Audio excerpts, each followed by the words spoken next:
દેવભૂમિ દ્વારકા જિલ્લાના જામખંભાળિયા પંથકમાં એક જ દિવસમાં મુશળધાર 10 ઇંચ જેટલો વાવણી લાયક વરસાદ વરસતા ધરતીપુત્રોએ વિધિવત વાવણી કરવાના શ્રી ગણેશ કર્યા હતા।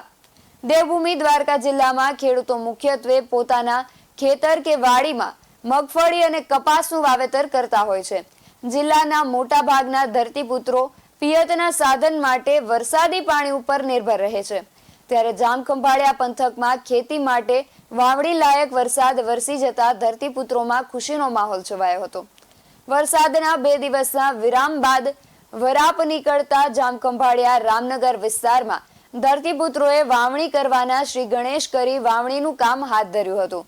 ત્યારે પૌરાણિક માન્યતા મુજબ વાવણીની શરૂઆત કરતા પહેલા પૂજા કરી સાથે જ વાવણી કરવા માટે ઉપયોગમાં લેવાતા ટ્રેક્ટર તેમજ બળદ અને ગાડાની પૂજા કરી અને વાવણીની શરૂઆત કરતા હોય છે। ત્યારે જામખંભાળિયા પંથકમાં વાવણી કરવાનું શરૂ કર્યું હતું અને આવનારું આખું વર્ષ તમામ લોકો માટે સારું નીવડે તેવી ધરતીપુત્રોએ પ્રાર્થના કરી હતી। ખંભાળિયા તાલુકામાં રામનગર ગામમાં વરસાદ સારો એવો થયો છે આજુબાજુના ગામડામાં, અને 2 દિવસથી આ વરાપ નીકળતા અમને વાવણી લાયક વરસાદ થતાં અમે વાવણી ચાલુ કરેલ છે।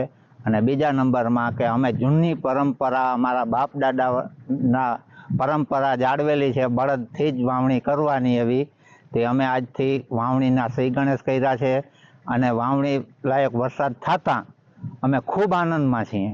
અને અમારા આ તાલુકામાં 8 થી 10 ઇંચ વરસાદ થયેલો, તે અમારી જગા ધરા છે એ ધરાય અને હાવ આનંદમાં છીએ અમે, કોઈ કોરું પડી જાય એવું છે નહીં। અને બીજા નંબરમાં કે અમારે બીજા અમુક ગામોમાં વરસાદ ઓછો છે, નહીંવત છે, તો ઉપરવાળાને પ્રાર્થના કરી કે એ લોકોને વરસાદ સારો એવો થાય।